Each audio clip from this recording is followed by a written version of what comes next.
najyaga mbwira abantu abo nisangaho ariko maze no gukizwa ntugire ngo mbere yuko nyizwa maze no gukizwa natangiye kubwiriza nk'ibanga cyane cyane yuko bari banyirukanye urumva giye bishe data 73 batwirukana mu ishuri 83 gwari maze kundinganiza banyirukanye mu kazi muri university abandi bagenzi banje icyazampa ikintu kica abahutu nk'ababona bapfa nkanabigiramo uruhare Imana irandeka wumvaga wafata umupanga imbunda oya ntabwo ndi wa muntu nta courage nagira kireka ndi muri self defense ubundi sindi wa muntu wakwica umuntu ngo muvusha amaraso ariko numvaga wenda umpaye nk'imbunda nkamurasira kure cyangwa ukampa nk'uburozi bwica nk'abaroga bagapfa nyine nkazasanga bapfuye ariko nkumva bapfuye oya iyo umuntu yakubabaje cyane akakubabaza bikugeramo imbere umva bamwifuriza ikibi ariko namaze gukizwa ndibuka nigeze kubwira umusore twuzuraga Abahutu nzajya mbabwiriza bazajye mu ijoro ariko ntabwo bazajya mu mutima wanjye. Jenoside yakorewe Abatutsi mu 1994 ni kimwe mu bikorwa bibi byabaye kuva isi yaremwa, aho abavandimwe bisha abavandimwe, abana bica ababyeyi, ababyeyi bica abo bibarutse, umuturanyi yore ko basangiye byose. Birashoboka ko nta handi byabaye nko mu Rwanda, ndetse yewe n'abahanga batandukanye bagaragaje ko nyuma y'aho Jenoside yakorewe Abatutsi twaye abarenga miliyoni, nta bundi bwoko bwababajwe nk'Abanyarwanda. Abatutsi by'umwihariko nubwo byaturitse mu 1994 byatangiye kera nko mu 1959 aho Abatutsi batangiye kwicwa batababariwe, abandi barameneshwa. Mu myaka yakurikiye nko mu 1961 1963 nabwo baricwa, ari nabwo hishwe umubyeyi w'umwana wari ufite imyaka 5 y'amavuko gusa, kuko yavutse mu 1958. Uyu mwana wari umaze kubura se yari asize mwise Antoine Rutayisire. Uku kubura se byamukururiye kwanga witwa Umuhutu hava akagera, ndetse agambirira nawe kubica akabamara. Ikaze mu kiganiro inkuru yanjye, yitwa Gerard Mbabazi. Muri 1963 wapfushije papa wawe, yari yishwe. Icyo gihe wenda muri uko kubaho kwawe wigeze ubasha kuba wababarira bakwice papa wawe maze umwana muto? Oya, ntarakizwa nubwo nabanaga n'Abahutu b'inshuti zanjye. Nyuma naje no kubyihana ko nasanze navuga ngo nanga Abahutu, ariko nsanga afitemo n'abantu b'inshuti nsanzwe harimo n'abangiriye umumaro. Bijyanye numva abantu babivuga ngo buriya nuko ategeze yisesengura, yabibona neza ko ibyo avuga atari ukuri. Afitemo bamwe b'inshuti ze, afitemo na bamwe bamugiriye umumaro, afitemo nawe yagiriye umumaro, arubwirwa uvuga ngo ugiye nanga Abahutu.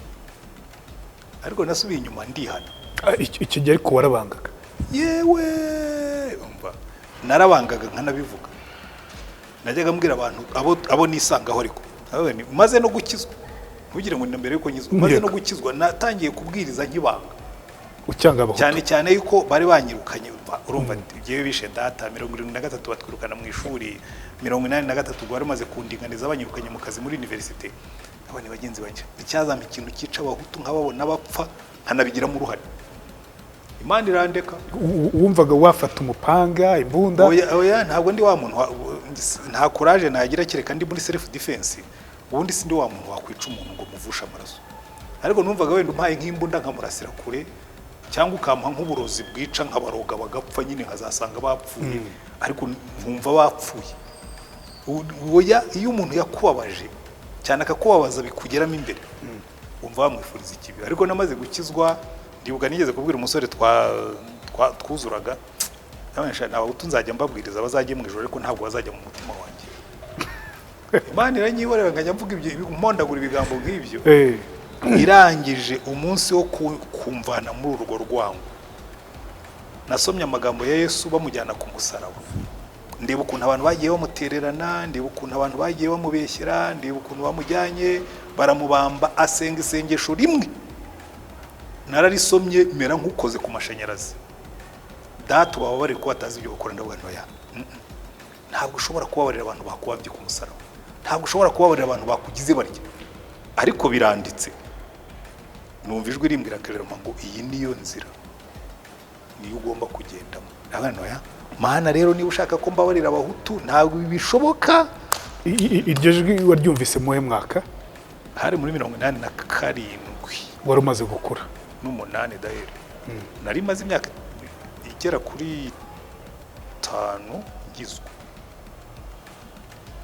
maze imyaka 5 ngizwa ngenda n'urwango mu mutima rero n'ubu hanze hano uzabona benshi bagenda bagitekereza gutyo kandi ari abapadiri ari abapastori aravuga butumwa ari abakristo kubera iki ntabwo bahagaze munsi y'umusaraba ngo bumve Yesu ababarira bamubambye jewe rero uwo munsi nagize crise nyimarana iminsi ndwana n'Imana mani kanyere biranditse bigeze bambwira Imana bari Imana ndaje tubitunganye mfata umunsi nsaba konje kwishuraho nigishaga nicara mu cyumba cyanjye ndabanza nkora meditation kuri Bibiliya guhera ku itangiriro kugeza ku byahishuwe ndebe iki Imana ivuga ku kubana n'abanzi bawe kandi hose iri consistent umwanzi wawe umubabarire harimo ingero za ba Yosefu ingero umwanzi wawe umubabarire ntumusabire umuvumo umusabire umugisha nasonza ujye umugaburira nagira inyota umuha icyo kunywa niyambara ubusa umwambike abantu bibwira ngo n'amagambo yo mu isezerano rishya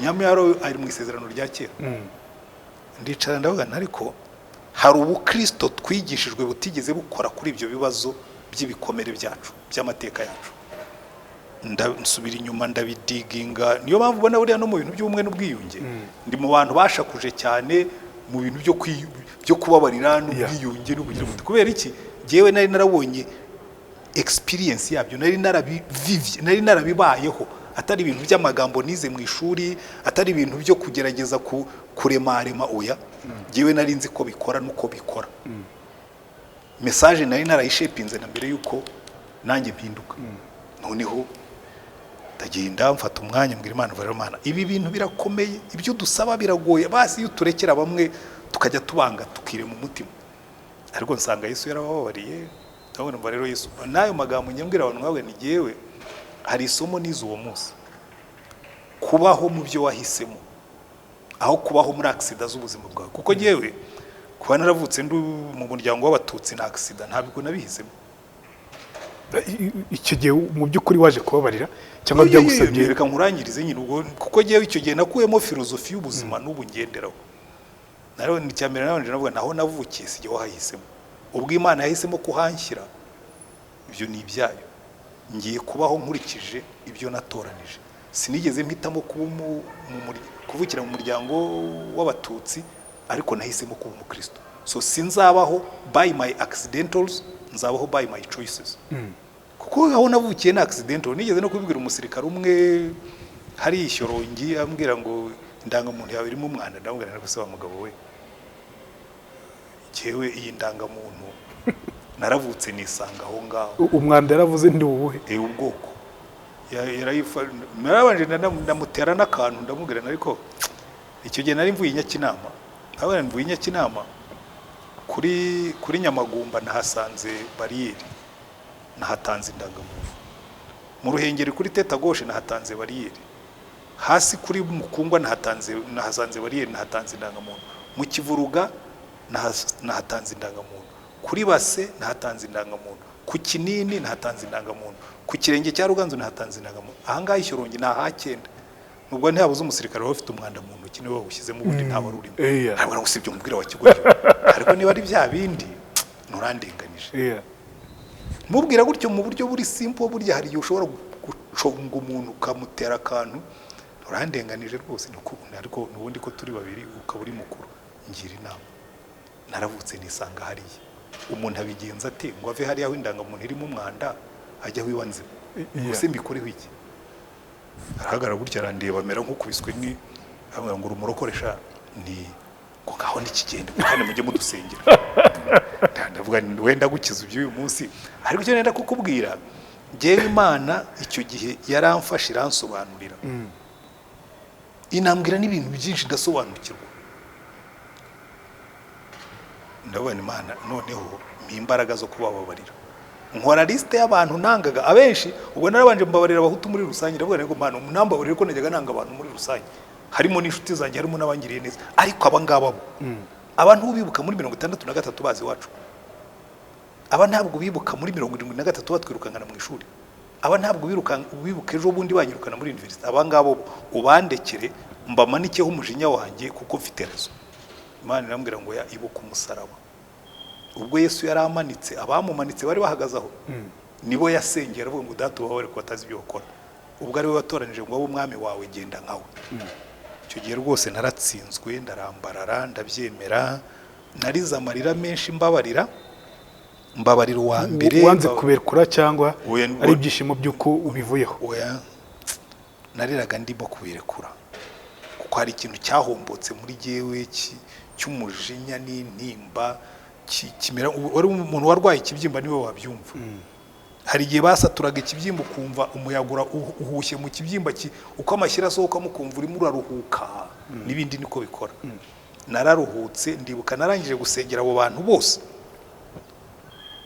ngo agacuho ndasinzira. Narasinziriye profondema. Umunsi ukurikiyeho narabyutse numva rwose naguruka nk'inyoni. Umubikira twakoranaga we yari abizi ko ndi umunyamujinya, ntabwo yarambonye, niwe muntu wa mbere wabonye yuko hari ikintu cyahindutse muri jye. Arahagarara mugeze iruhande arambwira ngo hari ikintu cyabaye muri wowe. N'iki giki? Ngo urasa neza, ngo ndabona rwose uri relaxe, ngo umuntu arabona ngo hari ikindi kintu. Ndabwira ni maseri, uzi kwitegereza. Reka tugende twicare hariya nkubwire. Turicara ndamutekerereza inkuru yanjye yose, araturikararira. Ndabwira burya naje hano, we wambonaga nk'umuntu w'umusore wohereje kwigisha ko nari nararenganye. Ntabwo wari uzi cyanteraga umujinya, ntabwo wari uzi ikintu cyatumaga mpekenya amenyo. Nakundaga guhagarara kuri piriye imbere ya salle de prof nkahekenya amenyo. Abana banyitaga question mark. Abana niko nigishaga icyongereza, ukanyita question mark. Rero umusore mu ishuri ni umusore mwiza, urabona n'ubundi ubwo ndi umusaza ariko ntacyo mbaye. Umeze neza. Tekereza rero kera icyo gihe n'agasore nkunda kugira umusatsi mwinshi, nari mfite umusatsi wa afro nyine yari igezweho icyo gihe. Nakundaga kwambara utuntu tw'utublue jeans, tw'udupantaro n'udukote twatwo. Abana kandi hari mu ishuri ry'abakobwa ukabona kabisa ndi umujene.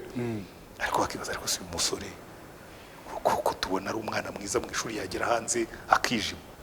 Mu ishuri nigishaga neza pe, nka blooming neza nkiyatsa, ariko nagera hanze nkongera nkibuka yuko igihugu kinyanga nkijima, bakanyita question mark. Ikintu cyo gutangaza nuko maze kwihana ibyo ngiye kubona atabyumva question mark nakabazo.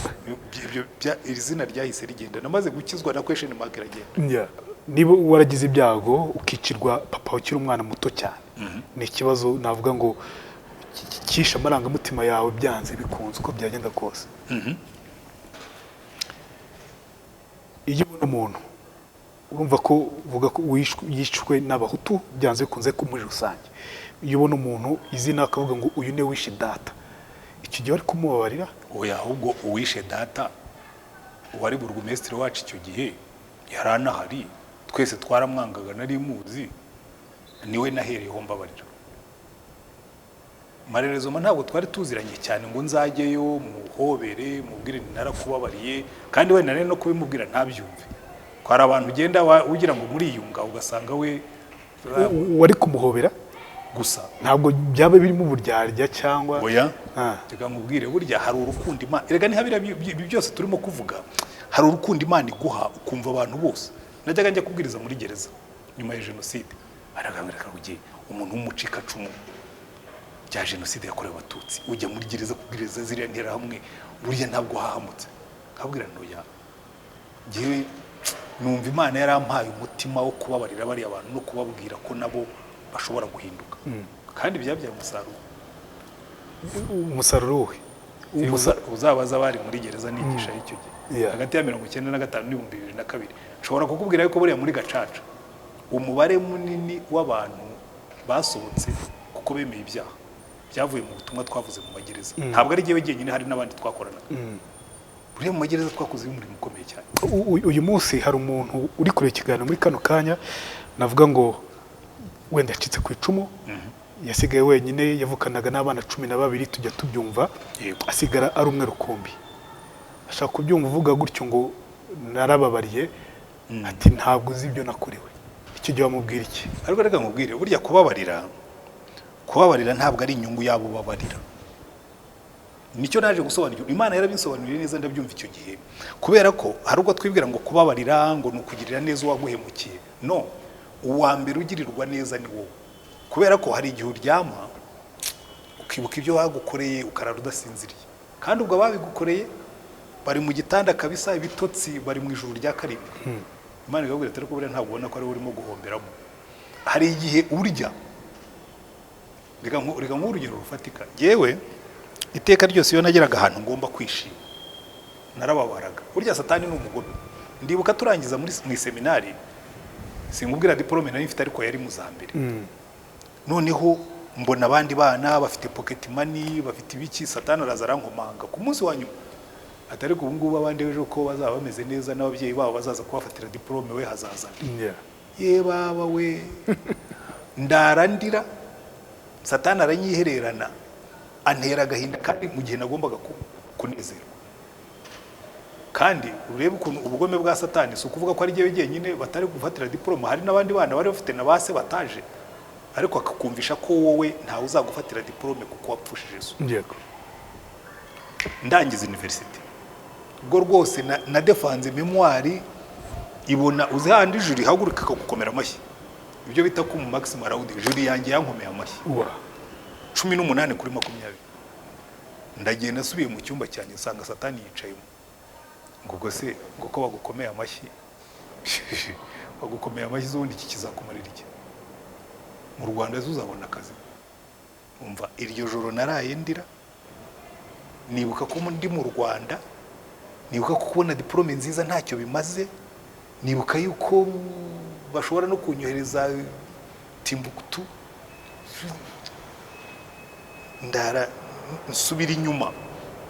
Ibyo rero Satani azi kubikora.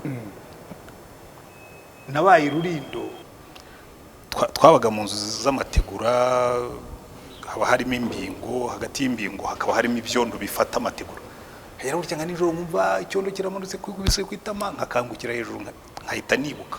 Urabona aho watugejeje, ukumva dore buriya Imana ikubwiye kubabarira ibigira ngo akuvane muri ibyo bintu bikwica. Kuko hari igihe umuntu akwicira agasigara nawe akwica. Uzanabyitegereze abantu batashoboye kubabarira, abenshi usanga yarabaye yarashaririwe mu buzima, ugasanga hari nk'indwara najyaga ndwara zahise zikirana n'icyo kintu cyo kubabarira. Narwaraga igifu iteka ryose, iyo nibukaga narwaraga igifu, ariko umaze kubabarira igifu ubu niyo wateka urusenda ukarumpa nk'isosi ukampa ubugari, nakwirira nkasigarana ikibazo cyo mu kanwa gusa, ariko igifu cyanjye nta problem. Kubera ndibuka nandika memoire, narwaye igifu, umudamu watuvuraga arihe baravuga ati uyu mwana azapfa. Kubera iki? Nandikaga memoire ariko mfite no mu mutwe buri mugoroba uko nabaga naniwe. Satani yanyibutsaga yuko mvunikira ubusa. Uravunikira ubusa, uraruhira ubusa, kandi nkumva nshaka gutsinda ngo mbone amanota, ariko nkibuka yuko niyo nayibona ntacyo azamarira. Urwo ni Rwanda twabayemo. Ariko burya kubabarira bituma biguha izindi mbaraga. Nabaye Rurindo maze gukizwa, Imana inyungura gukorera igihugu kinyanga. Najyaga mbibwira abantu nkawe iki gihugu niyo cyanyanga, nzagikorera kuko harimo Abanyarwanda. Aba bana nigisha bakeneye umwarimu kandi ubigisha neza pe, kandi nkabigisha kubera Yesu. Ko yari yarangije kumbwira ngo aba ni abantu banjye, jya ubakorera utitaye ku byo bandi bagukoreye. Wijya kwihorera ku bana. Uyu mwana ni inzirakarengane, yaje hanaje kwiga, ibyakubayeho nta ruhare yabigizemo, si umuha ibyo agomba kubona. Icyo rero byatumye mvamo n'umuturage mwiza mu gihugu cye. Iyo ni umuntu wo mu muryango wawe ufite nk'iyo ngengabitekerezo, uko byagenda kose ntabwo byabura, niba yariciwe warokotse jenoside, icyo gihe byitwara mute? Ndamwumva, kuko burya iyo wababaye biguha icyo bita empathy, ubushobozi bwo kumva undi wababaye, kuko uba warabibayemo nawe ukamenya ngo uyu muntu ubabaye ufite agahinda, uyu muntu urakaye ushaririye, nanjye nigeze gusharira, nzi impamvu ashaririye, nzi n'ukuntu wumva umeze. By the way, burya niyo mpamvu ugiye nkanjye simbivugira kwirata cyangwa kugira gute, hari abarescape benshi nagiye mfasha.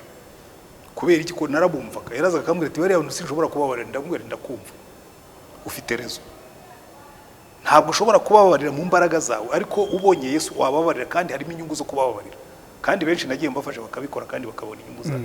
Kubera iki? Ndabumva, nta nubwo mbacira urubanza.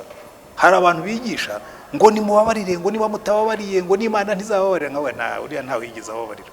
Urumva kubabarira uko byagenda kose bisaba imbaraga zitari izawe, ibyo byose zitari izawe cyane, byo ndabyemera, bigatuma ukora n'ibindi abantu batakeka ko wakora cyane. nkawe nka Pasiteri Antoine Rutayisire, wumva tugiye utari abapasiteri, muri icyo gihe wari umaze kubabarira, wari gushaka cyangwa washatse umugore w'umuhutukazi? Ahubwo byabuzeho gatoya nari mushatse naho nashatse ntabwo ari umuhutukazi, ariko byabuze reka nkubwize ukuri, jewe nari narabikijijwe kuri iyo kugeza kuri iyo nivo yaho umukobwa umwe mu bo twuzuye kandi nabonaga bishoboka, nari ngiye no kubimubwira, niwe wabyishe kuko naramubwiye ngo azaze kunsura ku cyumweru, Imana igomba bati uyu muhungu agiye gukora amakosa, kubera ko ngewe njya nibaza, kubera ko ho yavukaga bari mu bantu harimo n'abasirikare bo mu gihe cya Habyara na biki, hari igihe nsubiza amaso inyuma nkabona ngo uriya mukobwa twarakundanaga, iyo mba naramurongoye ubu biba byaragenze bite, urugo rwanjye ruba rwara cyangwa nta nubwo bari kubikunda kuko nabyo byari bibujijwe. Wumvaga byako byagenze? Boya njya nibaza icyari kuba cyaravuyemo, nkavuga nti ibyo byose yari kuba miserable cyangwa nanjye nkaba miserable. Wumvaga utari kumufata neza gukora umuhutukazi? Oya, kumufata neza jewe uko mfata uwo mfite uyu munsi niko nari kumufata, si cyo kibazo.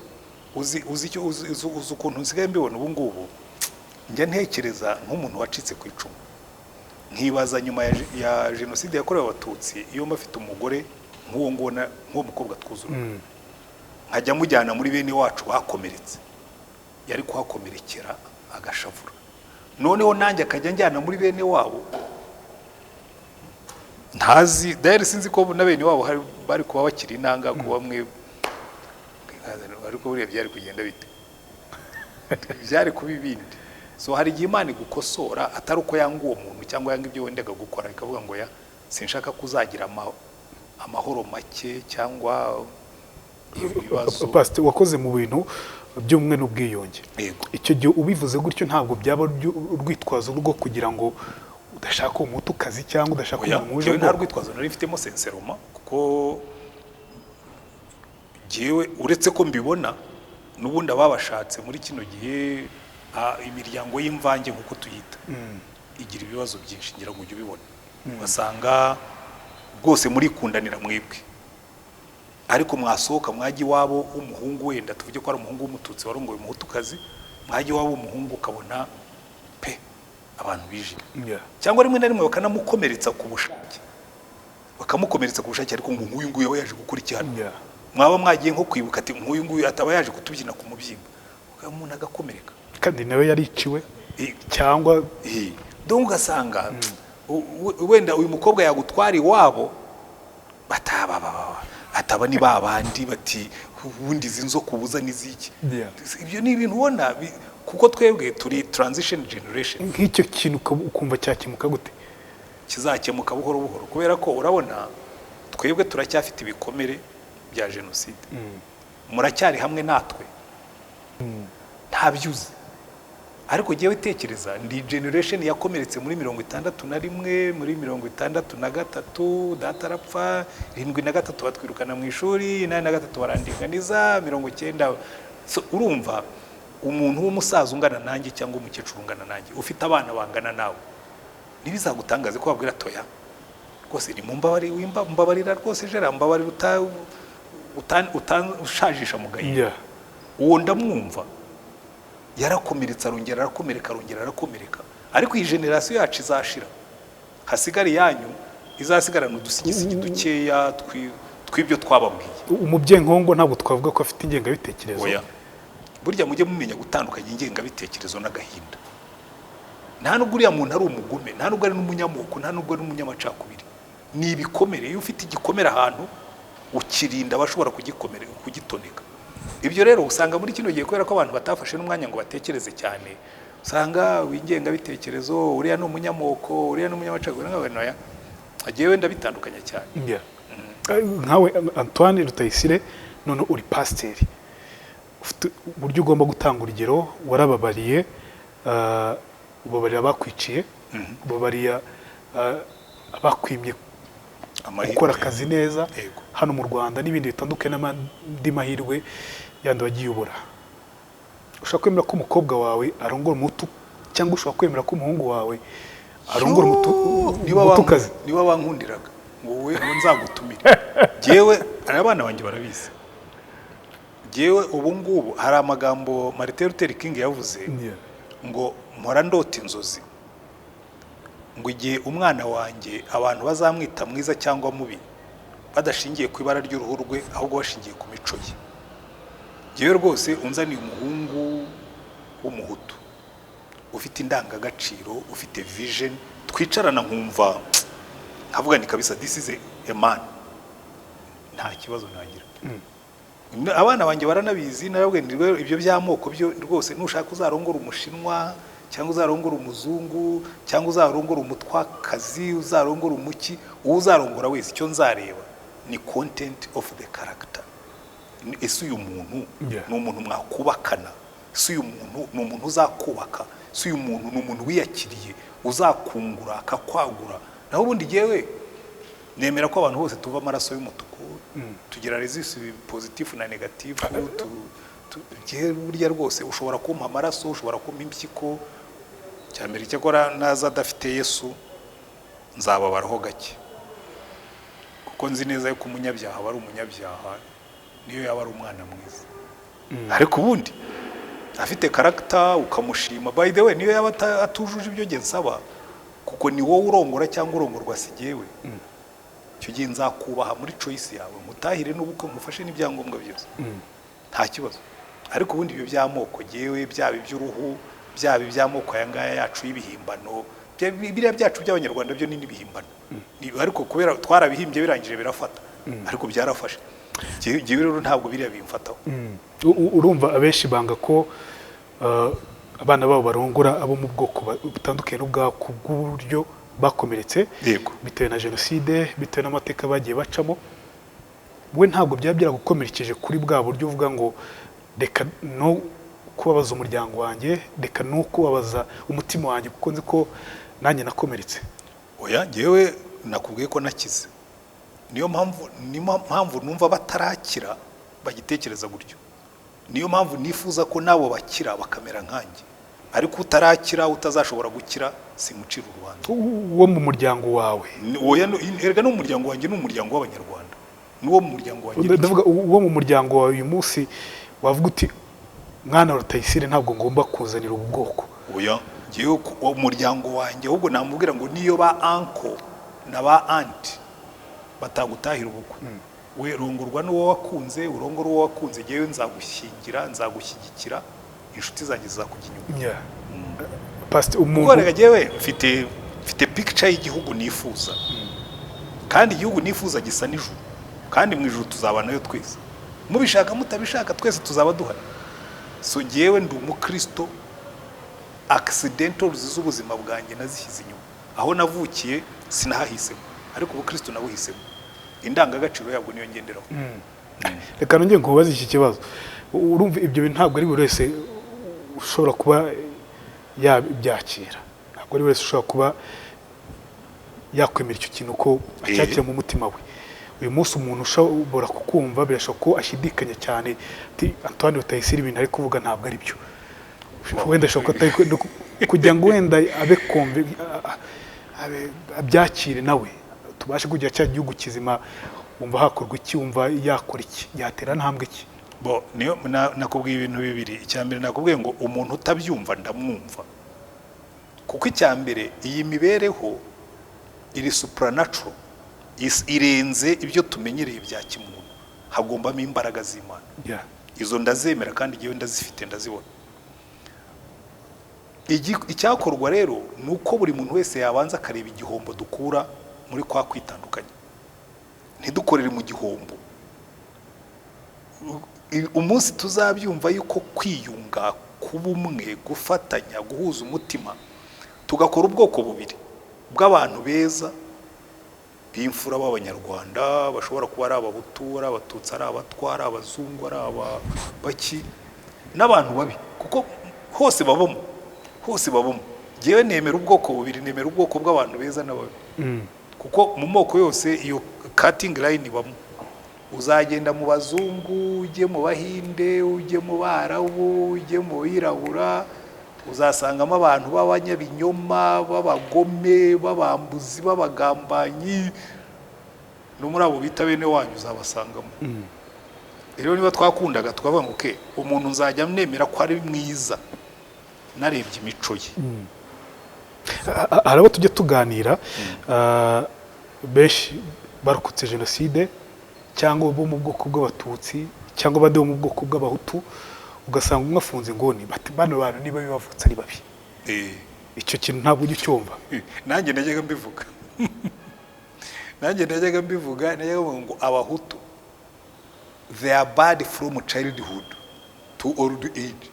Kubera ko naho nabivugiraga navuga okay, abiwacu intete bishe data, aba bana twigana ko ntacyo nabatwaye, ko ntacyo dupfa, batwirukanye mu ishuri twabagize dute. None conclusion, abahutu ni babi, n'abana babo ni babi, n'abakuru babo ni babi, so they are bad from. Ubivuga gutyo rero hari gihe ushobora kubivuga, wabivuga ngaseka, bagutse ko abisetse nkazega nkabona iyo mitekerereze ndayizi yakubaye, kuko nabanye nayo. Uwo muturanyi naramugize rwose, uwo mwana naramwonyeje. Iyo ngiye ngabitekerezo narayibitse ndayizi, nzi uko imeze, narayiyambuye kuko naje gusanga ari ikinyoma, kuko nabonye abahutu beza bangiriye neza, nubwo nicyo cyatumye no mu byamfashije kwihana birimo. Nabonye abahutu beza bangiriye neza, no mu kwiga kwanjye babigizemo uruhare, mbona n'abatutsi babi kandi bari bene wacu. Icyo nabyo bifitiye twajya hamya duke duke.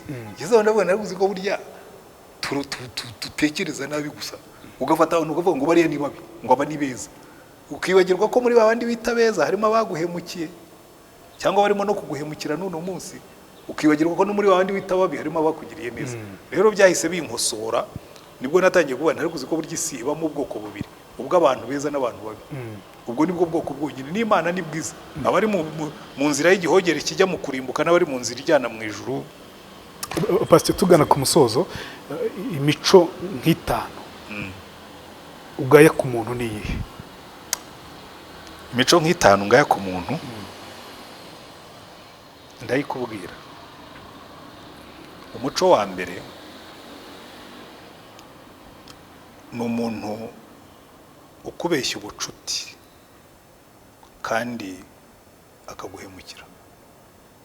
Iyo ngira ngo ni wo muco mubi wa mbere, kuko hari abantu bagambanira abandi, akaza yishushanije n'inshuti.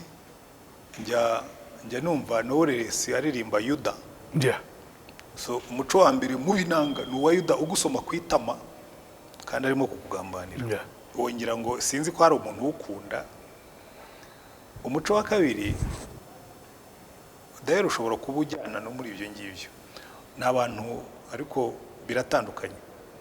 Ni umuntu ugira ubushobozi ariko akikunda ku buryo nta wundi agirira umumaro. Icyo nita selfishness.